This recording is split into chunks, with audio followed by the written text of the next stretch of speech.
What's up, guys? Welcome back to my channel, and if you're new here, then welcome to our little corner of the internet. Today we're going to be watching a video titled "What Actually Happened When Slaves Were Freed." What happened? What happened? Let me know. Let's see what this video is about. American school children are taught that slaves in Confederate states were freed when Abraham Lincoln issued the Emancipation Proclamation on September 22, 1862. While true, the reality of actually freeing those slaves was far more complicated. Today, we're going to take a look at what actually happened on plantations when the slaves were freed. But before we get started, be sure to subscribe to the Weird History channel. After that, please leave a comment and let us know what other topics you would like to hear about. I'm actually intrigued to hear about this because me as well, I think, I've never thought about this. I've never ever thought about this, but obviously he's not just gonna be like, bye. So. Okay, so let's head back to the days after the Civil War.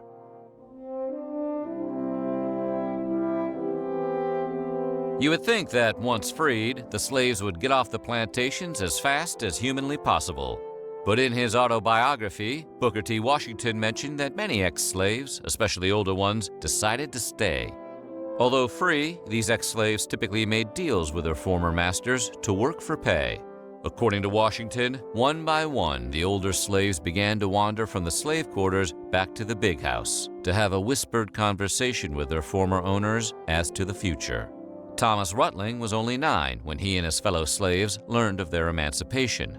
He thought freedom would mean his family would now live a life like their former master, but instead, the family chose to stay on the plantation another 2 years. Rutledge, along with his brother and sister, finally left the plantation in 1865. They went to live with a family in Nashville. He later attended the Fisk Free Colored School, which eventually became Fisk University.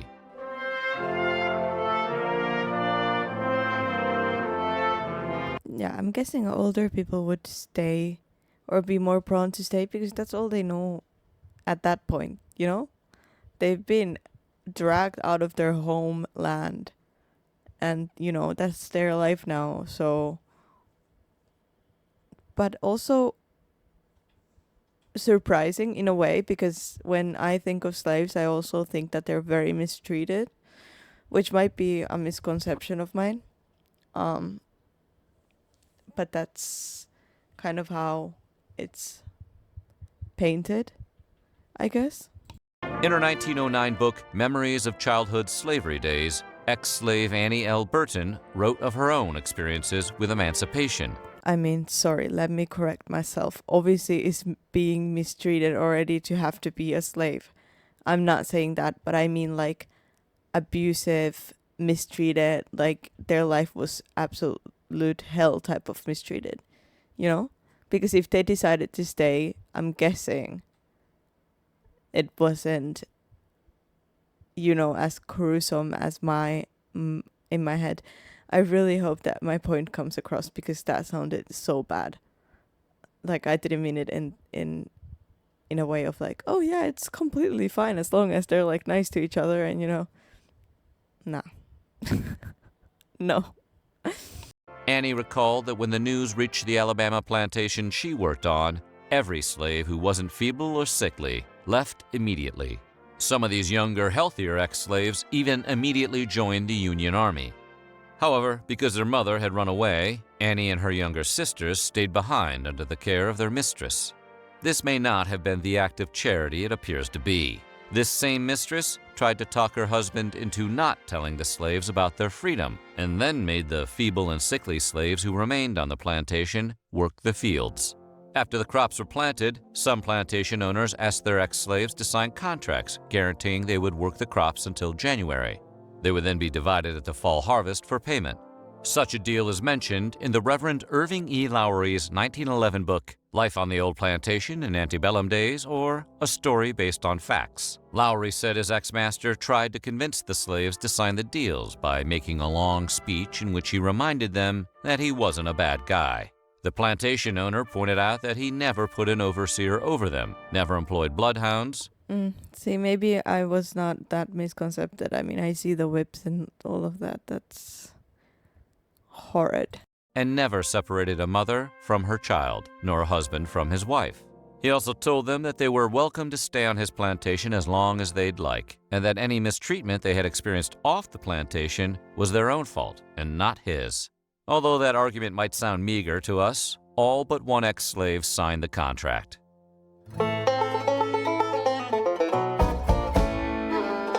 Charles Hayes owned a plantation 16 miles north of Louisville, Kentucky.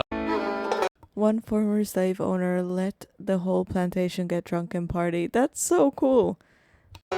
Sorry, that's not cool. But that's really cool for that time. Charles Hayes owned a plantation 16 miles north of Louisville, Kentucky. Like many slave owners, Hayes at first chose not to tell his slaves about emancipation at all. However, after a few days, he relented out of fear of being arrested. According to ex-slave Harry Smith in his 1891 book, 50 Years of Slavery in the United States of America, Hayes broke the news by saying, "I am about to tell you something I never expected to be obliged to tell you in my life. It is this: one and all, women, men, and children, belonging to me, you are free to go where you please." Smith also noted that at the same time, Hayes was cursing Lincoln's name and exclaiming that if Lincoln were there, he'd kill him for taking his slaves away. However, after Hayes cooled down, he gave the entire plantation access to his whiskey stash and It's such a crazy mindset that they had. threw what sounds like a pretty decent party. It was described as a great jubilee in which the ex-master and all the ex-slaves got drunk together. Smith recalls that everyone was cheering Abraham Lincoln, but Hayes was way too drunk to notice. By nightfall, the revelers had broken into song and dance and kept it up until morning.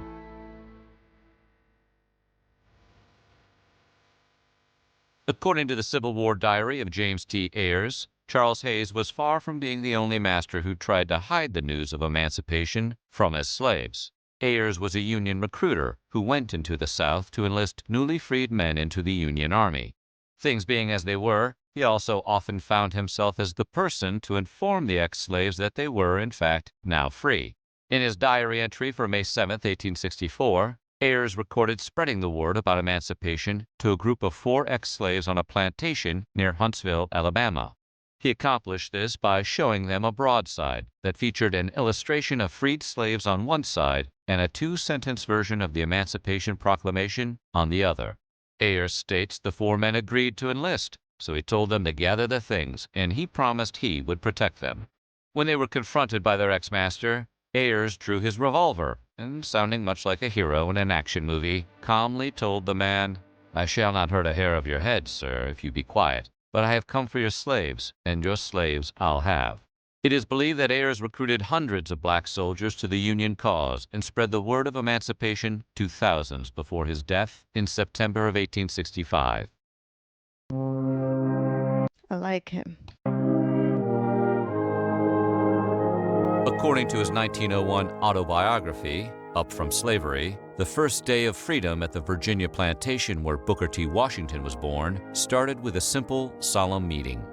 The meeting was then followed by a reading of the Emancipation Proclamation by a government official, and the news was initially quite well received by the now former slaves. Washington recalled that the master's entire family had gathered on the veranda of the house. He got the impression that they were sad, not because of the loss of property, but rather because they were, in many ways, very close to some of the ex-slaves, who would now be leaving. He recalled his mother kissing her children while tears of joy ran down her cheeks.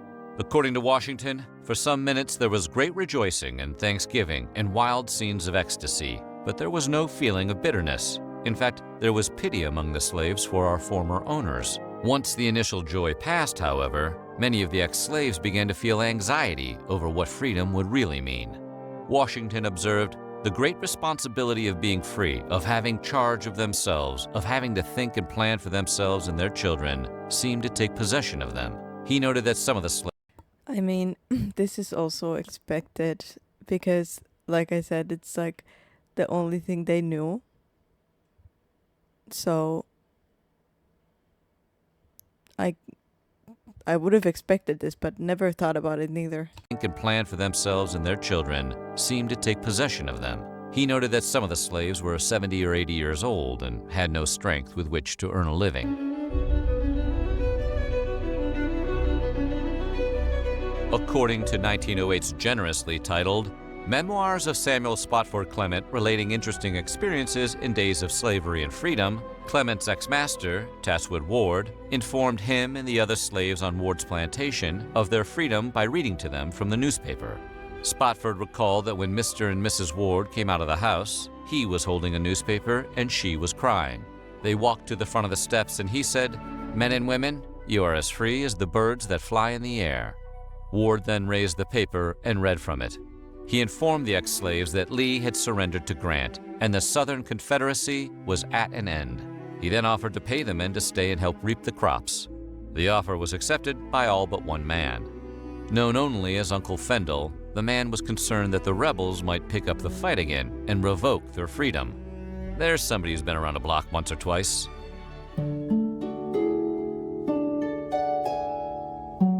Thomas Almond Ashby was 17 years old when he watched his father inform the family slaves on their Front Royal, Virginia plantation that they were all now free. In his 1914 memoir, The Valley Campaigns, Ashby recalled that his father told the ex-slaves, It's just so weird to think about. Like this actually happening. A person going to their porch and telling their slaves, human beings, like, you're free now. How was that ever even accepted? Like, weird. that he had no further control over them, and that in the future he would pay them for their services based on wage rates established by the community. He told them that if they wished to stay in his employ, they could do so as long as they desired, but that if any of them wished to seek out a new home, he wouldn't try to stop them from making a change. The elder Ashby further assured the now freed people that he had nothing but a friendly desire to see them do well and be happy. He also warned them of the altered conditions that freedom would bring, and he urged them to cultivate habits of thrift and industry. He believed hard work would make them useful citizens and earn them self-respect, which is some pretty ironic advice coming from a slave owner. According to Ashby, it took several years before all of the ex-slaves had finally left the plantation. One, a woman known only as Aunt Susan, seemed to take Ashby's advice about thrift to heart. After saving up 3 years' worth of money she earned taking in the wash and doing light work, she was actually able to buy a neat little house in the city.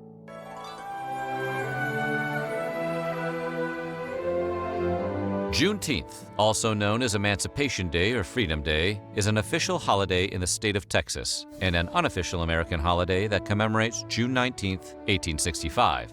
On that date, Union General Gordon Granger read from the federal proclamation that slavery was over in the state of Texas.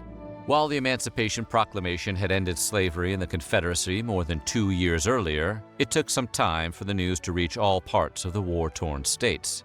Granger's proclamation guaranteed absolute equality of personal rights and rights of property between former masters and slaves. It also declared that the connection between master and slave was officially replaced by that between employer and hired labor. During the late 19th century, Juneteenth was primarily celebrated by the black community. However, the civil rights movement of the 1950s and 60s led to a renewed interest in the holiday at a wider level. In January of 1980, it became an official holiday in the state of Texas. And in the 21st century, it has become a widely recognized day to celebrate black historical achievements and encourage respect and pride in all cultures. So what do you think? How fast or slow do you think that change was? Let us know in the comments below, and while you're at it, check out some of these other videos from our weird history. I don't know, but I think this video was really good. But I just never thought about these things until I saw this video, you know? And when I saw the title, I was like, oh, true. Like, what did actually happen? Because obviously things just don't happen from a snap of a finger or so. That was really interesting. I really hope you guys enjoyed watching that with me. Thank you for joining me. I hope you're having, again, an amazing day, a wonderful day. I hope you're all doing well.